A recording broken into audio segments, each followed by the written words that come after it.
কৰি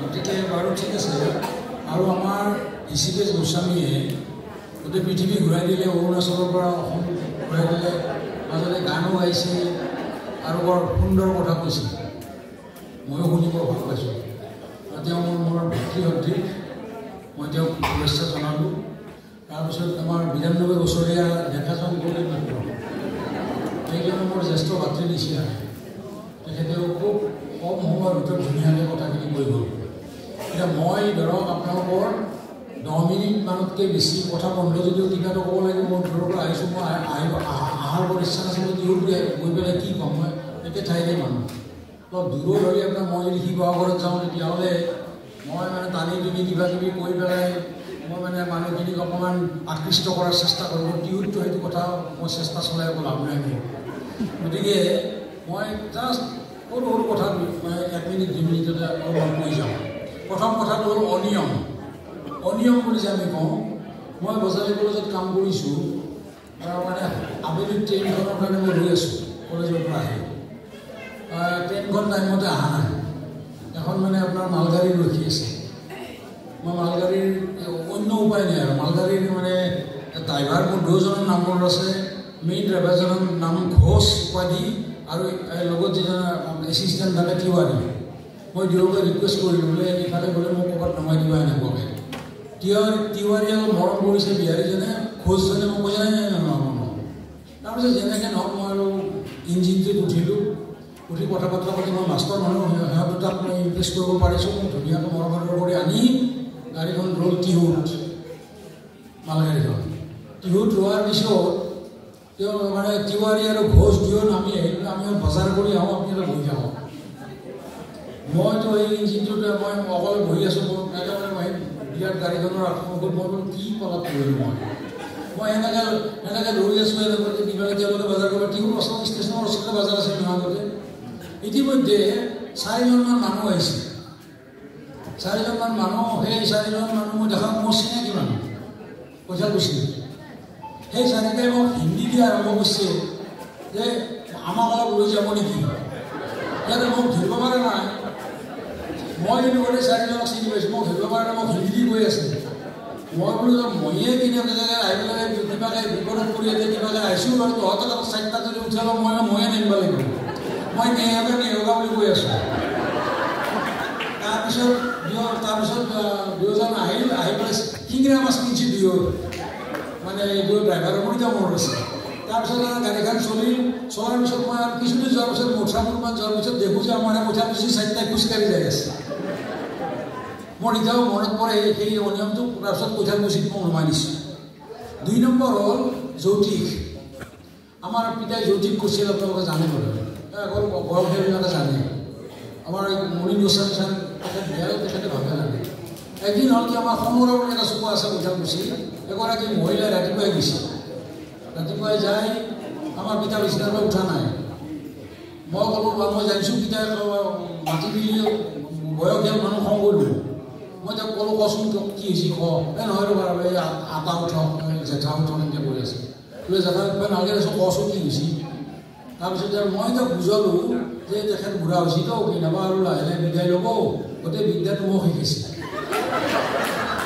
তেওঁলোকে বিশ্বাস প্ৰথমতে নকৰে তাৰপিছত তেখেতলোকে মই ভালকৈ ধুনীয়াকৈ গৰু গম্ভীৰ কৰি কোৱাৰ পিছত বিশ্বাস কৰিলাম মই ক'লোঁ কি কথা কি হৈছে কচোন বোলে আমাৰ সেই ডাঙৰ আপাৰ চলিটো পলিচি ঘৰৰ হয় নেকি বোলে পলিচি বোলে তেওঁ পলতে বোলে মই দীঘল হ'বৰ বেছি নহওঁ পলিচি বোলে কি লৈ গৈছি এই আপনিয়া নাই কাপোৰ চাপোৰ নিয়া নাই বোলে পইচা মোৰ এতিয়াও মনত আছে বোলে 9 টাকা নিছি 9 টাকা নিছি তাৰপিছত মই সুধিলোঁ ইষ্ট কুটুম্ব দুৱাৰ কোনফালে আছে পেহীৰ ঘৰ তাৰ পেহীয়াকৰ ঘৰ মায়াকৰ ঘৰ ক'ত ক'লা ককয়াক কিবা এনেকৈ ক'লা কৈ আৰু মই অলপমান সময় গৈছোঁ কাৰণ তথ্যাত উত্তৰ দিলি বিশ্বাস নকৰিব অলপমান লৈ পেলাই মই ভাবিছোঁ এই 9 টাকা লৈ বেছি দূৰত যাব নোৱাৰিম আৰু সাধাৰণতে আমাৰ মানুহবিলাকৰ মাহী আৰু পেহীটো এটা ডাঙৰ সম্পৰ্ক দুখ কাম কৰিলেও এই যে কিবা বেলেগ জাতি ছোৱালী বিয়া কৰালা কিবা কৰিলে বাবাকে নামানে পেহাকক বুজাই যায় যে আমাৰ কিতাপ যে কিবা কৈছোঁ মই এইবাৰ নলোঁ তাই কেনেকুৱাকৈ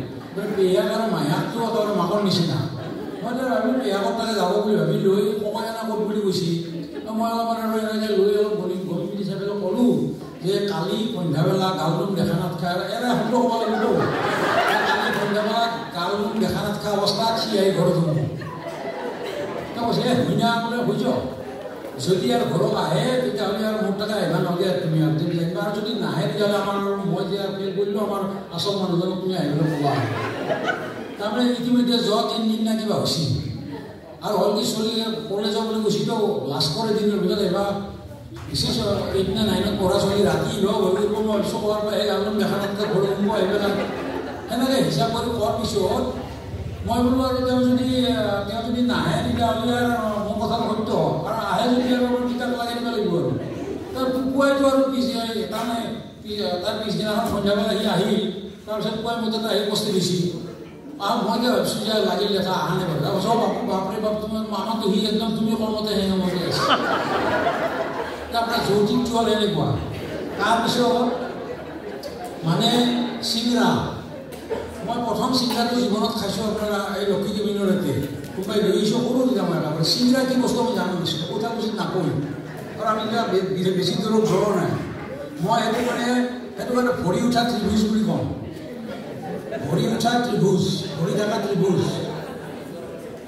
চিংৰা মানে মই শিঙৰা মাছ ভাজা বুলি ভাবিছিলোঁ প্ৰথমতে আচ্ছা যিয়ে নহওক আজি বৰ দুখেৰে আমাৰ অধ্যক্ষ ভৰালী ৰুমত এটা ভাল ডাঙৰ কালাকান আৰু অলপমান মিক্সাৰ আৰু তাৰ লগত এটা চিংৰা দিছে মই মানে ভাবি চিংৰাটো খাওঁ নাখায় চিংৰা গছি লৈ চিংৰা নাখায় তাৰপিছত আমাৰ এই তেখেত গোস্বামীও নাখায় মই ভাগৱতী মাজতে খালি ভাবোঁ যে বৰ লুৰীয়া মানুহ মোৰ কিন্তু খুব ইচ্ছা আছে কিন্তু টিহু চিংৰাটো মই একে নাযাওঁ মই চিংৰাটো বৰ এটা কাৰণ আছে আপোনালোকৰ গতিকে আপোনালোকে নাভাবিব যে আমাৰ পৰম্পৰাত যিবিলাক থাকে ওজাপালি ধুনীয়া আমাৰ যিবিলাক আছে সেইবিলাক সদায় নষ্ট হৈ যাব নাভাবিব কিমান আহিল কিমান মানে কত ধৰণৰ মিঠাই পেকেটত দিয়া ক'ৰবাত আমাজনত আহিব কিবা আহিব তাৰ মাজতো চিংৰা তাৰপিছত যে আপোনাৰ খুৰমা আৰু আপোনাৰ গজা এই বস্তুটো বাচি আছে গতিকে আপোনালোকে দেখা পাব পৰম্পৰাত যিবিলাক বস্তু মানে আপোনাৰ প্ৰাসংগিক বা যিবিলাক বস্তুৱে ধৰক মানুহক মানে প্ৰয়োজন পূৰাব পাৰে সেইবিলাক দৃষ্টি থাকে চিংৰাটো তাৰ উদাহৰণ তাৰপিছত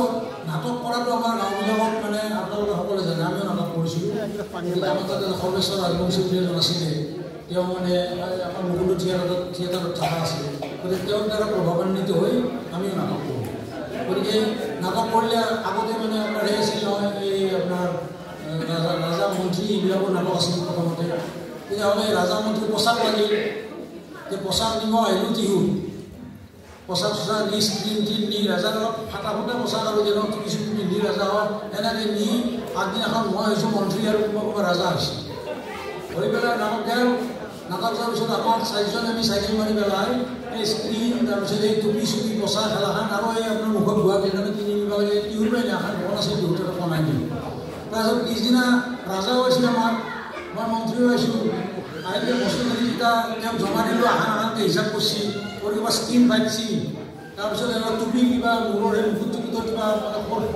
খৰখিনি কিবা কৰি পেলাই কৈছি যে এখিনি কিন্তু ক্ষতিপূৰণ দিব লাগিব আমাৰ হাততো পইচা নাই ক্ষতিপূৰণ দিব বুলি তাৰপিছত ৰাজা আৰু মন্ত্ৰী কামত তাত বন্ধকত থৈছি তাৰপিছত আৰু সেই তৃতীয় এজন যে লগত আছে তাক আৰু চাইকেল মানে পঠিয়া পাইছোঁ বুলি যায় সি আৰু পইচা আনি জমা দিয়াৰ পাছত ৰাজা আৰু মন্ত্ৰী খালাচ হৈছে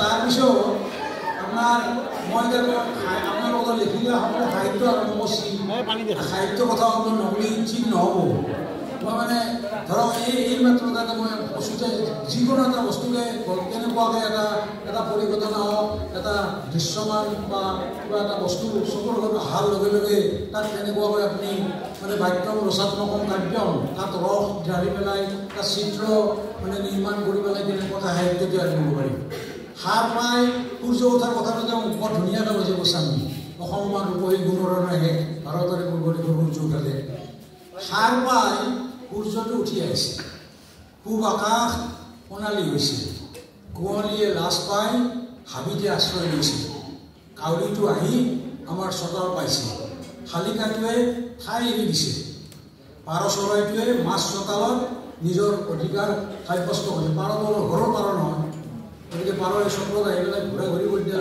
কাউৰীজনী চব গুচি যায় শালিকাই কিন্তু কাৰোবাক বৰ ভয় কৰে ঘনচিৰিকাই মাজে মাজে সৰুকৈ বাট উলিয়াই কীৰ্তন বিচাৰিছে এটা সাহিত্য ৰাতিপুৱা সাহিত্য চোতালৰ চিত্ৰ তেনেকুৱাকৈ আৰম্ভ হ'ব পাৰে এইখিনি মোৰ বোধহয় 8 মিনিটমান গেল মই আৰু বেছি কথা ক'ব নাপাওঁ আপোনালোকক এটা সাৱধান কৰোঁ আমাৰ সমাজখন তাৰ মানে ঘটনা বোলে গামোচা পিন্ধি আহিলে পলাব লাগে। আমাৰ যেতিয়া ঘৰত গামোচা পিন্ধি থাকোঁ, কোনোবা যদি মানুহ আহে, নতুন ছোৱালী বা আহিল বা কোনোবা তেনেকুৱা ভদ্ৰৰ মানুহ আহিলে আমি গামোচা পিন্ধা মানুহ পলাম। আৰু সাজি কাচি আহিলে পলাব খোজে। গামোচা পিন্ধিলে পলাব খোজে, সাজি কাচি আহিলে পলাব খোজে। এই যে আপোনালোকৰ মহিলাখিনি সাজি কাচি ইমানকৈ আহিছে, আপোনালোকৰ মিটিংখন যদি আধা ঘণ্টাত শেষ হয়, আপোনালোকে বিৰাট বেয়া পাব। ইমান সাজি কাচি 1.5 ঘণ্টামান গৈছে, 1000 বছৰ। আৰু আপোনালোকে পলাব খোজে, আমি পলাব খোজোঁ। মই কেনেকুৱাকৈ অলপমান মোৰ মেখা চাদৰ জগাই চাওক বা কিবা এটা চাওঁ আৰু এনেকুৱা ধৰণৰ।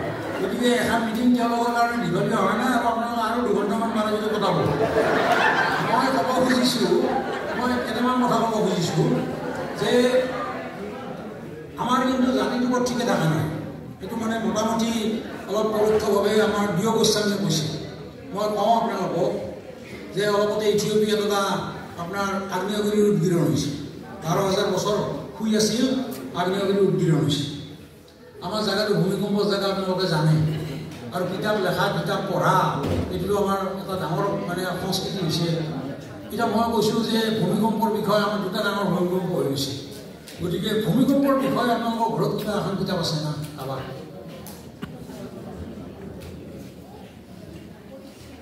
মই আপোনালোকৰ গোটেইখিনি সুধিছোঁ, কোনোবা এজনক ভূমিকম্পৰ বিষয়ে আপোনালোকৰ ঘৰত এখন পুস্তিকা বা এখন কিতাপ আছে নেকি? নাই যদি মই ভাল পাওঁ, মই নাই বুলি ধৰি লৈছোঁ তো। কিন্তু আপোনালোকৰ হাত ডাঙানে মানে নাই।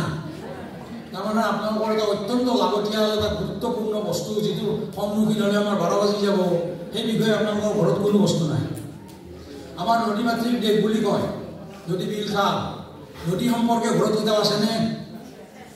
আছে যদি ভাল। আছে মানে কিমানজনৰ আছে চাব। মোবাইলত নদী থাকে মই জানো। বিল সম্পৰ্কে কিতাপ আছেনে? মাছ অসমত আমাৰ 250 বিধ মাছ আছিল।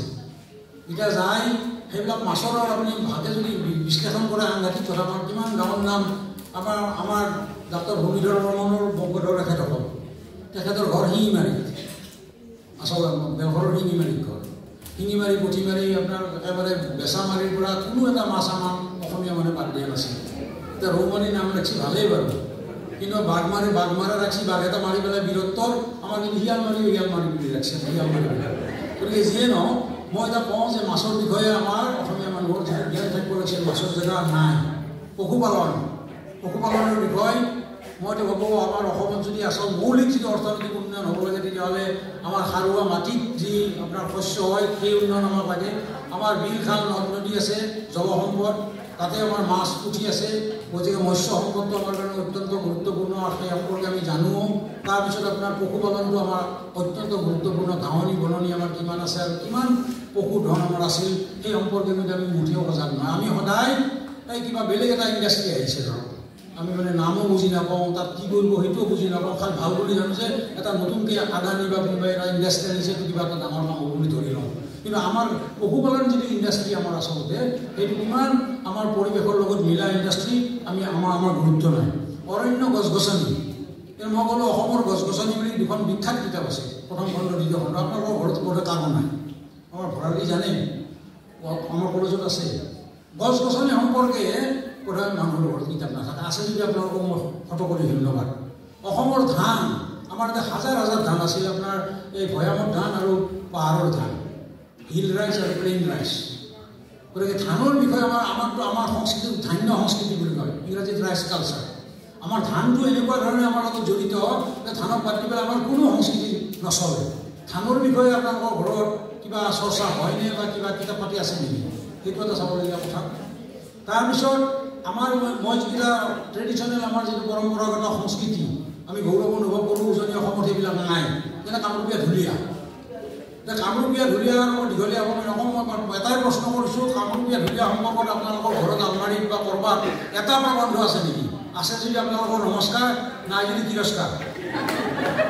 অজাপালি, আৰু মই নকওঁ নাগাৰাৰ নাম। জলবায়ু, আজিকালি ক্লাইমেট চেঞ্জ বুলি কথা ডাঙৰ মিটিং, হাজাৰ কোটি টকা চেঞ্জ মানে হেৰি কৰি থাকে। জলবায়ুৰ ওপৰত কিতাপ আছে চাবচোন। সদায় বৰষুণ, ৰ'দ বৰষুণ আমি সদায় আলোচনা কৰি থাকোঁ। আৰু বৰষুণৰ কিমান কিনকিনীয়া বৰষুণ, ধাৰাসাৰ বৰষুণ, কলহৰ কাৰণে দি দিয়া বৰষুণ, এনেকৈ আমাৰ কেইবাটাও ক্লাছিফিকেশ্যন আছে। আমাৰ গাঁৱৰ মানুহে কৰা ক্লাছিফিকেশ্যন বৰষুণ। আৰু আমাৰ খেতিয়কে কিন্তু কোনো ধৰণৰ বিজ্ঞানৰ পঢ়া নাই, কোনো লেবৰেটৰীত যোৱা নাই, কিন্তু আকাশখন চাই পেলাই ক'ব পাৰিছে আমাৰ যিটো মাটি, আপোনাৰ মাটিৰ যিটো গুণাগুণ, সেই মাটিৰ যিটো লেণ্ড ক্লাছিফিকেশ্যন বুলি আমি কওঁ, আমাৰ খেতিয়কে কৰিছে। ভৰিখন দি পেলাই ভৰি যদি খাৰগাঠিলৈকে নামি যায়, তাৰপিছত যদি বালা পায় বোলে এইটো আৰু বালিয়া মাটি, ইয়াতে টিংৰে ধানত বাহিৰা খবৰ নহয়। আৰু অলপমান যোৱাৰ পিছত যদি ডিমাপুৰলৈকে বহি গৈছে বোলে বোকা আছে, ইয়াতে পানী এলি হ'ব কিবা হ'ব, তাৰপিছত বোলে আৰু বোলে একেবাৰে আঁঠুলৈকে বহি গৈছে ভৰি ভেৰ ভেৰকৈ, তাৰপিছত আপোনাৰ তাতে এটা বেলেগ ধান হ'ব। আমাৰ খেতিয়কে কিন্তু সেই মাটিৰ ক্লাছিফিকেশ্যনটো কৰি থৈ গৈছে, তেওঁলোক কিন্তু দেখা থকা বিজ্ঞানী নহয়। গতিকে এই কথাবিলাক মানে খুব চাবলগীয়া কথা। আৰু আপোনালোকে দেখা পাব আমাৰ প্ৰফুল্ল দত্ত গোস্বামীৰ এখন কিতাপ আছে, 12 মাহৰ 13 গীত বুলি এখন কিতাপ আছে। সেই গীতবিলাক গোটেই আমাৰ পলাশবাৰীৰ ছয়গাঁও, তেখেতৰ ছয়গাঁৱৰ ফালে ঘৰ আছিল, বিখ্যাত পণ্ডিত তেখেত। গতিকে তেওঁ 12 মাহৰ 13 গীতৰ সেইখিনি গোটেই মানুহৰ মুখে মুখে চলা কবিতাবিলাক তেওঁ মানে সংগ্ৰহ কৰিছিলে। তাৰে এটা গীতত সেই ছয়গাঁও অঞ্চলৰ পৰা আজিৰ পৰা 150মান বছৰ পূৰ্বৰ পৰা চলি অহা এটা গীত এটা, তাতে কৈছিল যে 10টা সৰু যে পৃথিৱী দহিব, 10টা সৰু যে পৃথিৱী দহিব, নদীও অফন্দি উঠিব বুলি আৰম্ভ। মইতো আচৰিত মানিলোঁ। তাৰমানে কল্পনা কৰিছে চহা খেতিয়ক এজনে সূৰ্য 10টা হ'ব বুলি কৈছে। তাৰমানে উত্তাপ বৃদ্ধিৰ কথাটো তেওঁ কিন্তু মানে এটা ধাৰণা কৰিছে উত্তাপ বৃদ্ধি হ'ব। এজন মানুহে ধৰক একো নাজানাকৈ ক্লাইমেটৰ কথা একো নাজানে, ক্লাইমেট চেঞ্জ, গ্ল'বেল ৱাৰ্মিং একো নাজানাকৈ 10টা সূৰ্য হ'ব বুলি কেনেকৈ ক'লে। মই আপোনালোকক এটাই কথা কওঁ, এই যিটো মানুহৰ যদি আন্তৰিক উপলব্ধি থাকে, কিবা এটা কথাৰ প্ৰতি যদি আপোনাৰ দায়বদ্ধতা থাকে, কিবা এটা পৰিৱেশৰ লগত যদি আপোনাৰ জীৱন মানে সংযুক্ত হৈ থাকে, আৰু সেই পৰিৱেশৰ লগত আপোনাৰ গোটেই বৰ্তি থকাৰ যিটো ব্যৱস্থা, সেই ব্যৱস্থাটো জড়িত হৈ থাকে, আৰু আপোনাৰ উত্তৰ পুৰুষে সেই ব্যৱস্থাতে বৰ্তি থাকিব লাগিব। এই গোটেই কথাখিনি যদি এজন মানুহ কিমান জ্ঞানী গুণী, ক'ত কিমান পঢ়িছে সেই কথাটো নহয়, সেই উপলব্ধি যদি থাকে, সেই মানুহজনে বহুত ভৱিষ্যতৰ কথা ভাবিব পাৰে। আপোনালোকে দেখা পাব আমাৰ ইয়াতে আমাৰ আজিকালি ট্ৰেডিশ্যনেল স্কিল বুলি কয়, ট্ৰেডিশ্যনেল নলেজ ছিষ্টেম বুলি কয়, মই দীঘলীয়া হ'ব নকওঁ, মই দেখিম যে আৰু এটা কথা আছে আমাৰ লিটিল ট্ৰেডিশ্যন বুলি কয়, সৰু সৰু জনগোষ্ঠীবিলাক ক'ত ক'ত বসতি কৰি আছে, আৰু সেই ঠাইত বসতি কৰি তেওঁলোকে এটা নলেজ ছিষ্টেম, এটা জ্ঞানৰ ভাণ্ডাৰ এটা নিজে তৈয়াৰ কৰিছে। কিতাপ পঢ়ি নহয়, কোনো লেবৰেটৰীত গৈ নহয়। গতিকে সেই আমাৰ 370টা জনগোষ্ঠী আছে গোটেই উত্তৰ পূব অঞ্চলত। তাৰপিছত আপোনাৰ গ্ৰেট ট্ৰেডিশ্যন, গ্ৰেট কালচাৰ, আৰ্যসকল আহিল। আৰ্য সভ্যতা অহাৰ লগে লগে লিটিল ট্ৰেডিশ্যন, গ্ৰেট ট্ৰেডিশ্যনৰ মাজত মানে সমিল মিল হ'ল, কেতিয়াবা ল'লে, কেতিয়াবা দিলে, কেতিয়াবা গিলিলে, আৰু কেতিয়াবা দুই এটা আমাৰ লোকেল সংস্কৃতি এতিয়াও নিজাববীয়াকৈ চলি আছে। এতিয়া কথাটো হ'ল যে এটা জাতিয়ে ইতিমধ্যে আপুনি চাওক, ডক্টৰ ভূপেন হাজৰিকা ঢুকোৱাৰ পিছত আমি ভাবিছিলোঁ যে আৰু ভূপেন হাজৰিকা নলায় আৰু দেই। ভূপেন হাজৰিকা কিমান এজন মানে কীৰ্তিমান মানুহ, কিমান সৃষ্টিশীল মানুহ আপোনাৰ সকলোৱে জানে। আমাৰ মানে এনেকুৱা লাগিছিলে যে এই ধৰণৰ মানুহৰ ওলাব নোৱাৰে, ক'ব নোৱাৰাকৈ তলে তলে এজন মানুহ তৈয়াৰ হৈ আছিল। এই সিদিনা ঢুকাই গ'ল। এতিয়া য'তে যে আপুনি ভূপেন হাজৰিকা আৰু জুবিন গাৰ্গৰ একেলগে চলি দিয়ে, জুবিন গাৰ্গে ভূপেন হাজৰিকা মামা বুলি মাতিছিল। আৰু তাৰপিছত এতিয়া দেখা পাব জুবিন গাৰ্গে বৰ বেছি কথা কোৱা নাছিল, কিন্তু যিখিনি কথা কৈছিল ইমান সাৰমৰ্ম থকা কথা, তাৰমানে হ'ল কি ক'ব নোৱাৰাকৈ তলে তলে মানুহ তৈয়াৰ হৈ থাকে। এতিয়া আমাৰ অসমতো আপুনি দেখা পাব যে মই কিন্তু বেছিভাগ মানুহে বিপদগামী হোৱা বুলি কওঁ। পৃথিৱীৰ অসুখ বুলি যোগেশ দাসে এখন গল্পৰ কিতাপ উলিয়াইছিলে 1978 চনত। তেওঁ তেতিয়াই ধাৰণা কৰিছে পৃথিৱীখনত বৰ ঠিকেনে অসুখ হৈছে। মই ডাক্তৰ মহোদয় বহি আছে, মই শেষত এটা কথা কওঁ, মই ৰিচেণ্টলি কেইটামান হস্পিটেলে মোক মাতি দিছিলে, আৰু সেইটো আমাৰ নিজৰ কথা মাত্ৰ এটা কথাই কওঁ, এজন বিখ্যাত ডাক্তৰ, বিখ্যাত মানে একেবাৰে খুব উচ্চ স্তৰৰ ডাক্তৰ, তেওঁ এখন কিতাপ লিখিছে, তাত কৈছে ডাক্তৰৰ কাম হস্পিটেল পতা নহয়। প্ৰথমতে আচৰিত মানে ডাক্তৰৰ কাম চিকিৎসা কৰা নহয় বুলি কৈছে। ইমান এক্সট্ৰিমিষ্ট, তাৰমানে চিকিৎসা লাইনৰ একেবাৰে চৰমপন্থী মানুহ। তেওঁ কৈছে যে ডাক্তৰৰ কাম হ'ল মানুহৰ যাতে বেমাৰ নহয়। তেওঁ কৈছে বেমাৰ হোৱাৰ আগে আগে সম্ভাৱ্য যিবিলাক বেমাৰ আছে, আঞ্চলিক ভিত্তিতে হওক, জনগোষ্ঠীৰ ভিত্তিতে হওক, নাইবা আপোনাৰ ঋতু ভিত্তিতে হওক, সেই বেমাৰবিলাক নোহোৱাৰ কাৰণে মানুহবিলাকক নলেজ দি তেওঁ ঘূৰি ফুৰিব লাগিব। তাৰমানে বেমাৰ নোহোৱা মানুহৰ মাজত গৈ গৈ যাতে এনেকুৱা সাৱধানতা, এনেকুৱা ধৰণৰ কথা তাক শিকাই আহিব, সেই বেমাৰটোৱে আক্ৰান্ত কৰিব নোৱাৰে।